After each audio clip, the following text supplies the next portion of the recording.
Bismillah. Innal hamdalillah nahmaduhu wa nasta'inuhu wa nastaghfiruh wa na'udzu billahi min shururi anfusina wa min sayyiati a'malina. May yahdihillahu fala mudilla lahu wa may yudlil fala hadiya lahu. Asyhadu an la ilaha illallah wahdahu la syarika lahu taqarraran bihi wa tawhidan wa asyhadu anna Muhammadan 'abduhu wa rasuluhu sallallahu alaihi wasallam tasliman mazidan. Ya ayyuhalladzina amanu taqullaha haqqa tuqatih wa la tamutunna illa wa antum muslimun. Amma ba'du fa inna asdaqal hadithi kitabullah wa khairal hadi hadi Muhammadin sallallahu alaihi wasallam wa syarrul umuri muhdatsatuha fa inna kulla muhdatsatin bid'ah wa kulla bid'atin dhalalah wa kulla dhalalatin finnar.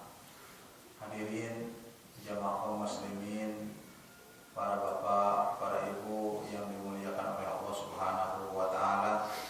Alhamdulillah, kita masuk pada hari pertama dalam bulan Ramadan ini 1437 Hijriah yang merupakan bulan diturunkannya Al-Quran, bulan yang penuh dengan ketaatan, bulan yang di sana dibuka pintu-pintu surga, dan juga bulan yang di sana ditutup pintu-pintu neraka, dan juga setan-setan di bulan ini dibelenggu.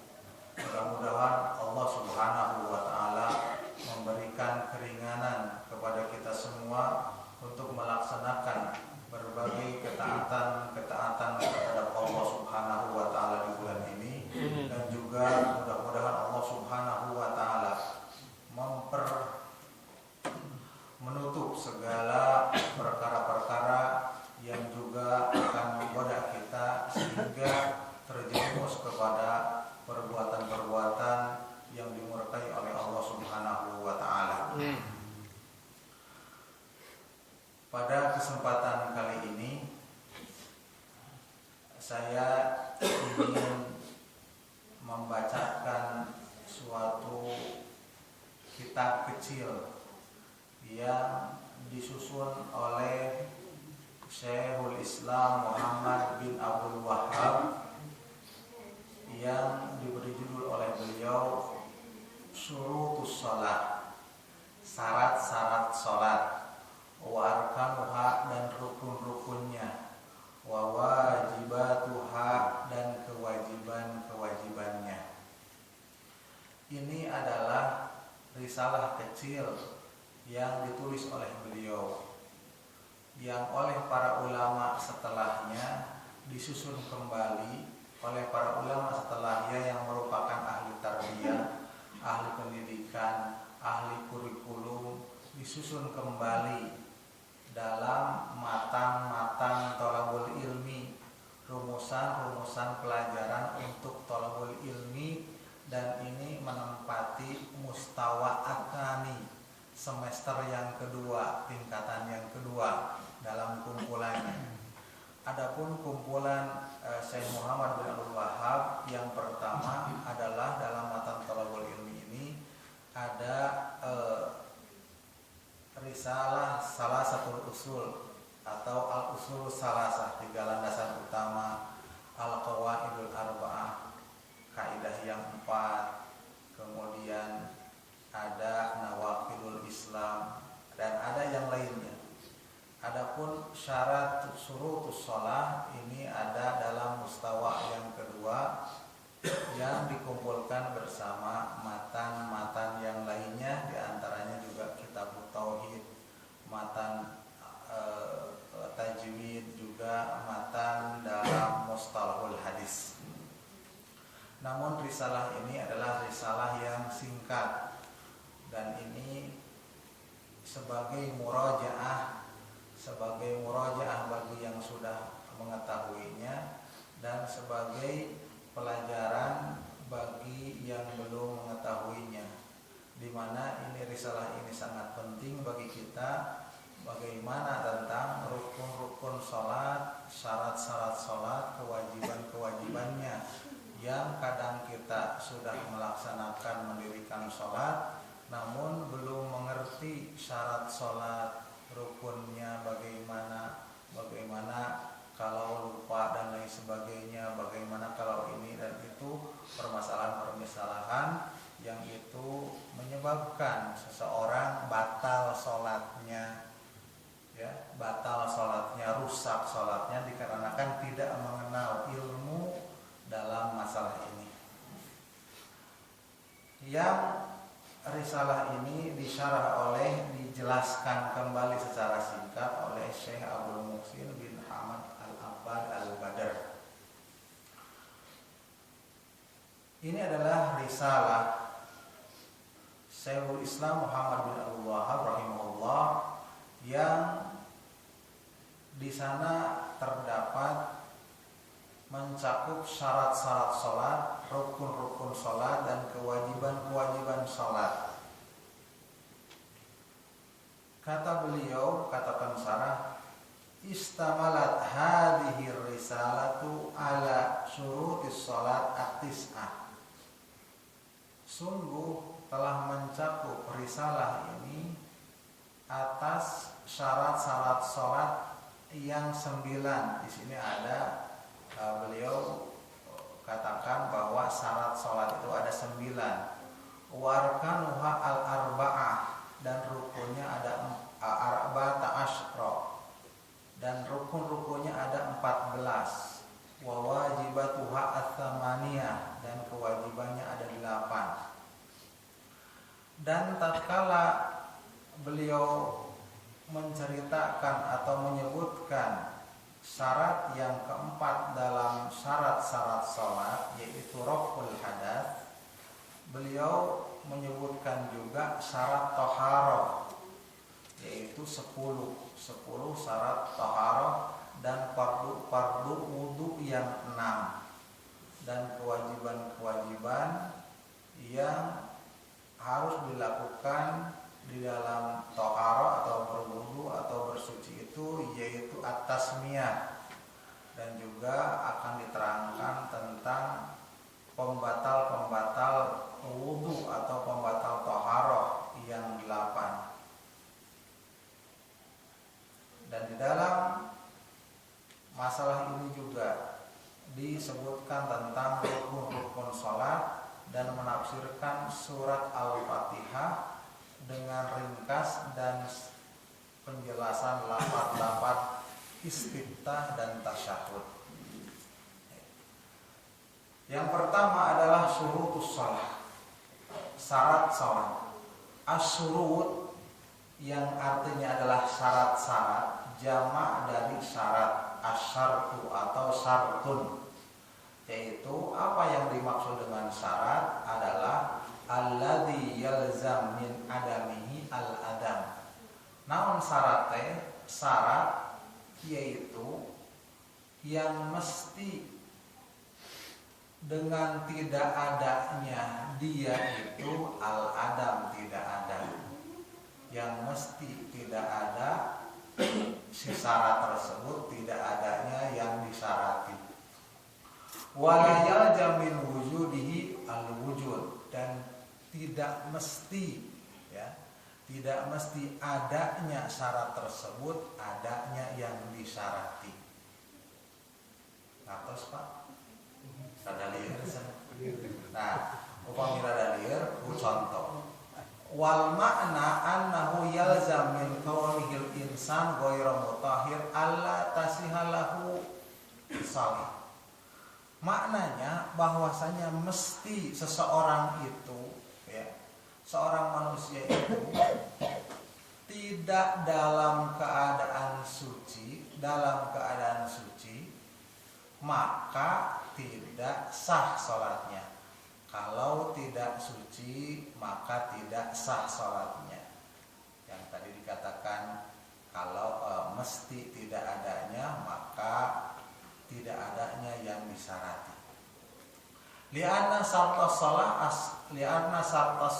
at-taharah, Karena syarat sholat itu adalah suci.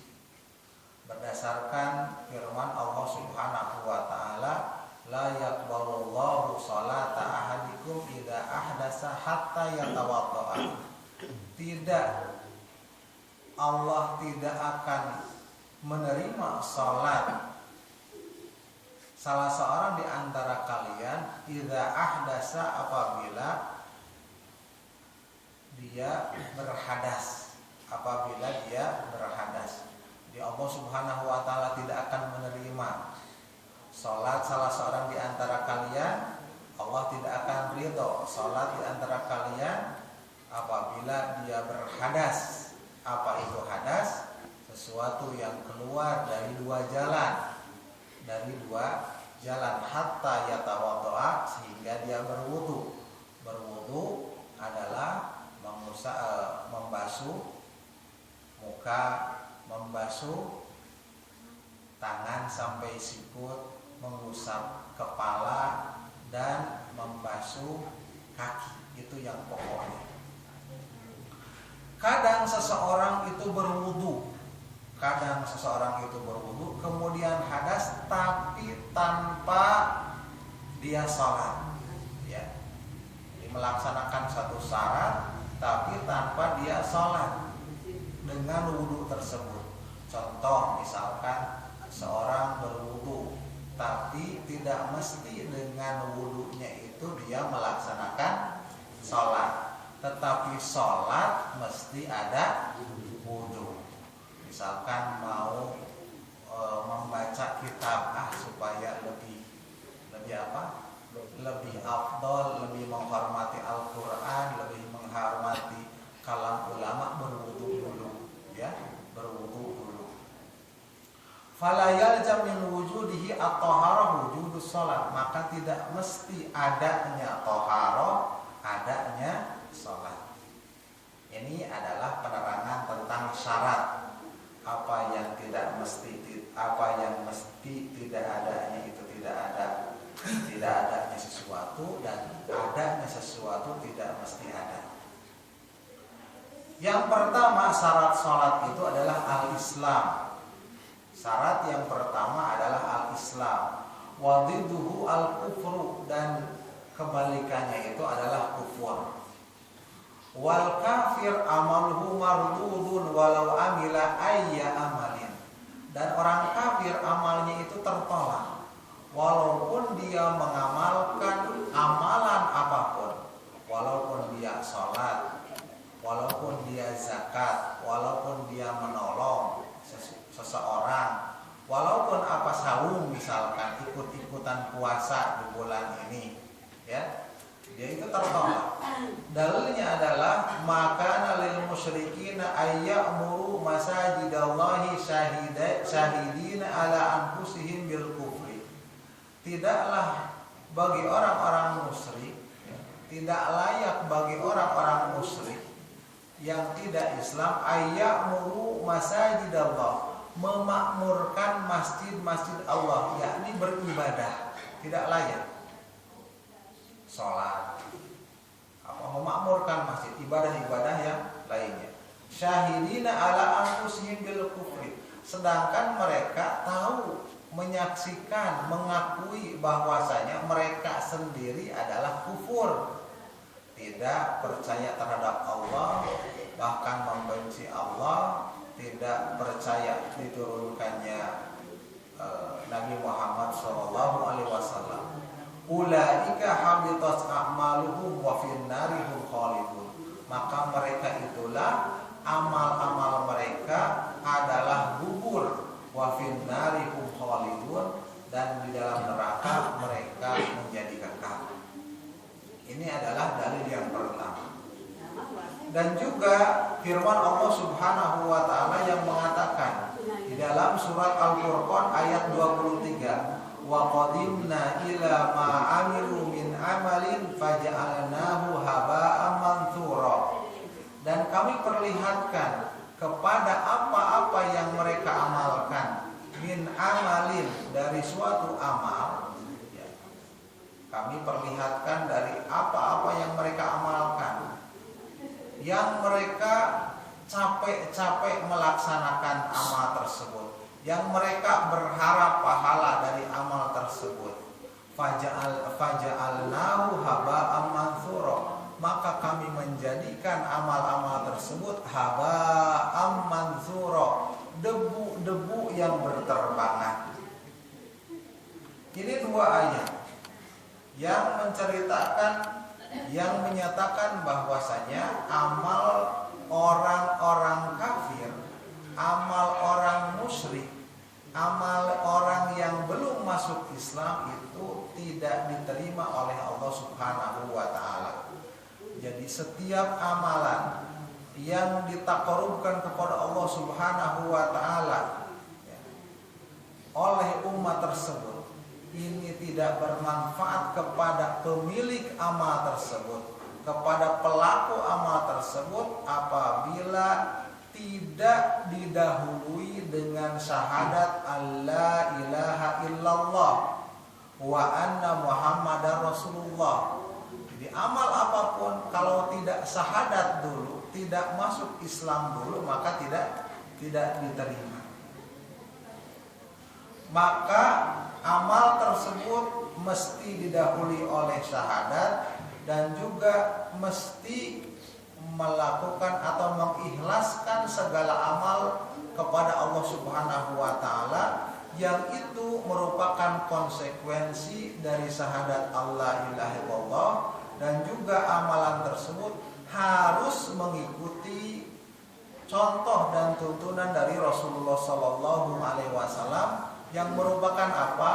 Yang merupakan konsekuensi dari syahadat anna Muhammadar Rasulullah. Jadi setiap amalan yang diamalkan oleh orang-orang kafir, maka itu tidak bermanfaat di sisi Allah Subhanahu wa taala karena tidak ada syarat yang pertama, yaitu apa? Islam. Maka Syekhul Islam Muhammad bin Abdul Wahhab mendalili dengan dua ayat tersebut untuk menyatakan tertolaknya amalan-amalan orang-orang kafir dan tidak diterimanya dengan dua ayat tersebut. Yang pertama tadi dalam surat At-Taubah dan yang kedua dalam surat Al-Furqan. Karena dalam surat At-Taubah ditutup dengan menjelaskan bahwasanya habitat a'maluhu, gugur segala amal-amalnya, dan di dalam Al-Furqan dijelaskan bahwasanya amal-amal tersebut adalah seperti debu-debu yang berterbangan. Ini adalah syarat yang pertama. Teraskan Bapak? Teraskan Bu? Atau cekap? Namanya hiji syarat. Bu, pada diteraskan. Syarat yang kedua adalah al-aqlu. Syarat sholat yang kedua adalah al-aqlu. Apa al-aqlu itu? Berakal. Wa duduhu al-junun. Kebalikannya adalah kegilaan. Kegilaan atau memang gila. Wal majnun, apa yang disebut dengan majnun, marfuun. Ini isim marfuun indal qalam hatta yafiqa. Yaitu majnun, yaitu diangkatnya kalam, sehingga diangkat kalam itu tidak dicatat amal perbuatannya hatta yafiqa, sehingga dia sadar dari kegilaannya tersebut.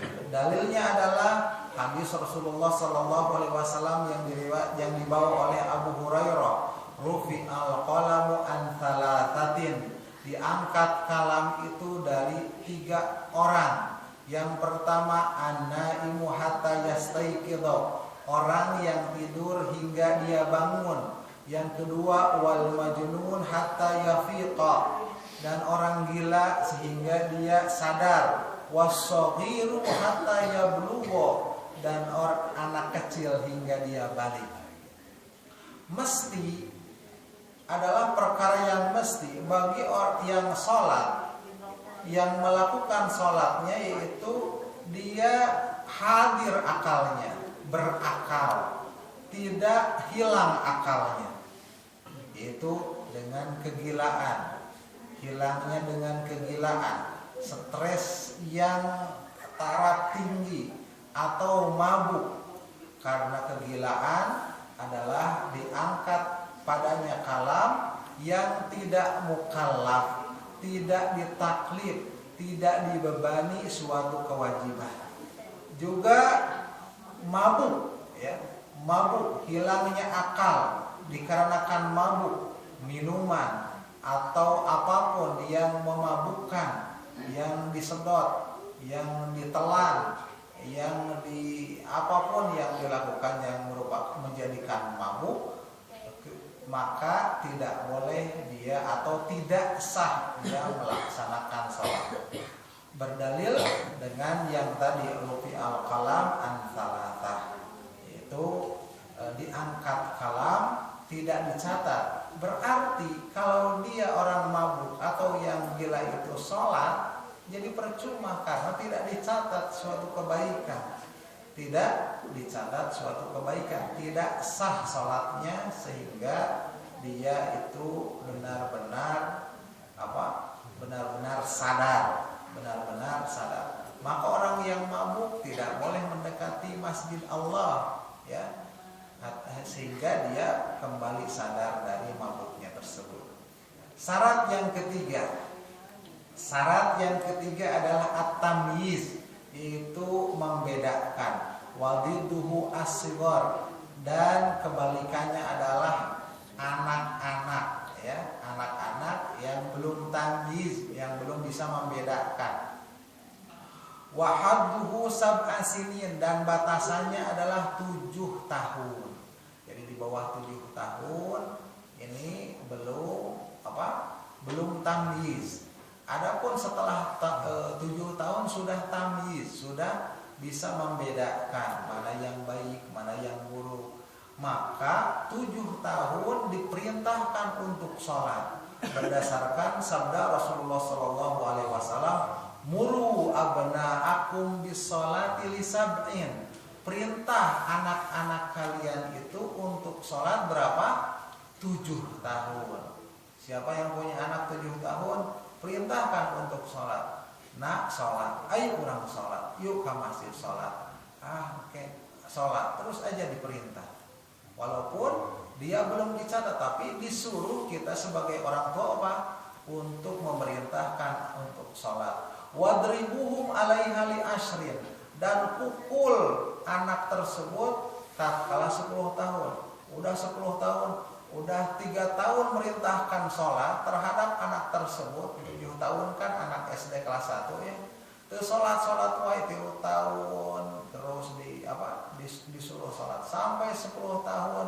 Nah, 10 tahun boleh memukul, tentunya dengan pukulan yang tidak mencacati. Tidak boleh mukul wajah, menempeleng, gaplok kanan, gaplok kiri pipinya, tidak boleh. Tetapi hanya kakinya saja dengan nyerek satu. Yang penting bukan hukumannya, tetap bukan hukuman, bentuk hukumannya, tetapi niat untuk melaksanakan perintah dari Rasulullah SAW. Dan kelihatan kebencian kita dari mukanya. Kalau orang tua sudah terlihat tidak suka, kan anak-anak juga merasa seperti itu, merasa terhukum, apalagi sudah dipukulkan seperti itu. Wadribuhum alaihi bi'asri, pukul mereka itu tatkala umur 9 tahun. Wa farriqu bainahum fil madaji, dan pisahkanlah di tempat-tempat tidur orang tuanya. Tidak boleh dikolonin, ya, tidak boleh diparenek bareng dengan ibu bapaknya di tengah seperti itu, tidak boleh. Sudah 10 tahun pisah, sudah 10 tahun pisah. Ada orang anak-anak yang sudah SMA, SMP masih tidur dengan orang tuanya, itu tidak bagus, tidak bagus. 10 tahun sudah dipisahkan. Apabila seseorang anak-anak itu sampai tamyiz, yaitu 7 tahun, maka diperintahkan untuk sholat. Tapi ini bukan merupakan kewajiban. karena kewajiban hanyalah ketika dia sudah balik. Maka perintah untuk sholat di dalam umur sebegitu, yaitu 7 tahun, supaya apa? Liyata'awwada ala sholat, supaya terbiasa untuk sholat. Pendidikan, ya, pendidikan. Dan ini merupakan perintah dari Rasulullah SAW. Jadi kalau bolong-bolong sedikit biasa. Pokoknya yang penting perintahkan. Nurut tidak nurut perintahkan untuk sholat. Hayo ajak sholat seperti itu. Tapi bukan merintah saja. Tapi orang tuanya tidak. Tapi diajak untuk sholat. Apabila sampai 10 tahun, maka dalam hadis tersebut ditekankan untuk mendidiknya dengan pukulan yang tidak melukai anak tersebut. Kemudian itu adalah syarat yang ketiga, yaitu tamyiz. Syarat yang keempat adalah raf'ul hadas, ya. Raf'ul hadas yaitu tidak adanya hadas, yaitu hilangnya hadas. Wa huwa wudu, al-wudu al-ma'ruf, ya, wudu yang dikenalnya. Wa mujibuhu al-hadas, yang mewajibkan dari perbuatan hadas tersebut, yaitu wudu. Hadas adalah kullu kharijin minas sabilaini, apapun yang keluar dari dua jalan, baik berupa benda padat atau baik berupa benda cair atau gas, apapun lah yang keluar dari sana, maka apa? Maka itu adalah merupakan hadas namanya. Sesuatu yang keluar dari itu maka akan membatalkan kepada wudu. Wal hadas adalah, dan hadas itu adalah yang mewajibkan kepada wudu. Hadas ada dua. Ada hadas akbar, ya. Ada hadas akbar, yaitu yang mewajibkan kepadanya mandi, yaitu al-janabah. Yang pertama adalah junub, bergaul dengan istri atau bergaul dengan suami, ya. Itu adalah al-janabah, atau keluarnya air mani walaupun tidak bergaul, atau haid atau nifas. Itu hadas akbar, hadas besar ini harus disucikan dengan apa? Dengan mandi. Dan hadas asghar, hadas kecil adalah apa-apa yang mewajibkan wudu, ya, selain daripada itu. Mengangkat hadas yang besar dengan mandi dan wudu bagi yang perkara-perkara dari selain itu. Dan apabila seseorang tidak mendapatkan air, atau airnya ada tetapi tidak mampu untuk melaksanakan wudu atau mandi, maka ada cara lain, yaitu bertayamum. Tidak ada air, maka bertayamum. Ada air tapi tidak mampu. Tidak mampu apa? Misalkan membuat air tersebut menambah sakitnya, atau cuaca yang sangat dingin, maka ini dibolehkan untuk bertayamum. Kemudian para bapak, para ibu yang dimuliakan oleh Allah Subhanahu wa taala, ketika mandi, yaitu mengangkat hadas akbar, harus meniatkan bahwasanya niat dari mandi tersebut adalah mengangkat hadas akbar, dan yang hadas asgornya juga jadi otomatis terangkat. Namun apabila kita mandi mengguyurkan air itu ke seluruh tubuh kita, namun niatnya tidak dalam rangka mengangkat hadas akbar, atau niatnya hanya ingin seger saja, ya, maka itu tidak terangkat hadas akbarnya. Jadi harus dibarengi dengan niat. Harus dibarengi niat. Begitupun berwudu yaitu mengangkat hadas asgor, hadas kecil. Itu juga harus diniatkan bahwasanya mengangkat hadas asgor. Misal seseorang murid di sekolah tuluh ya, ngantuk.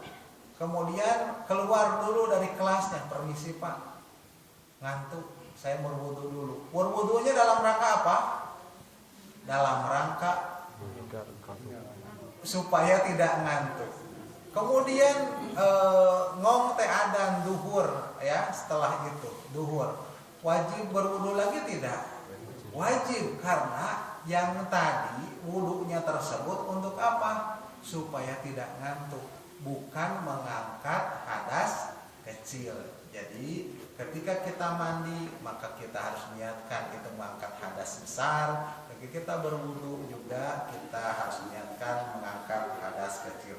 Demikian para ibu para bapak yang dimuliakan oleh Allah Subhanahu wa taala, 4 syarat sholat, mudah-mudahan bermanfaat. Nanti kita akan diselingi dulu ya, setelah kita masuk tadi kepada wudu, apa syarat-syarat wudu yang kemudian insya Allah kita bacakan besok tentang syarat wudu.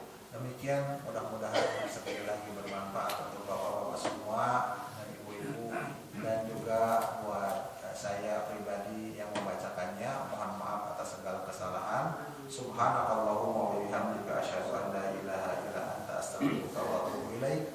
Wassalamualaikum warahmatullahi wabarakatuh. Waalaikumsalam.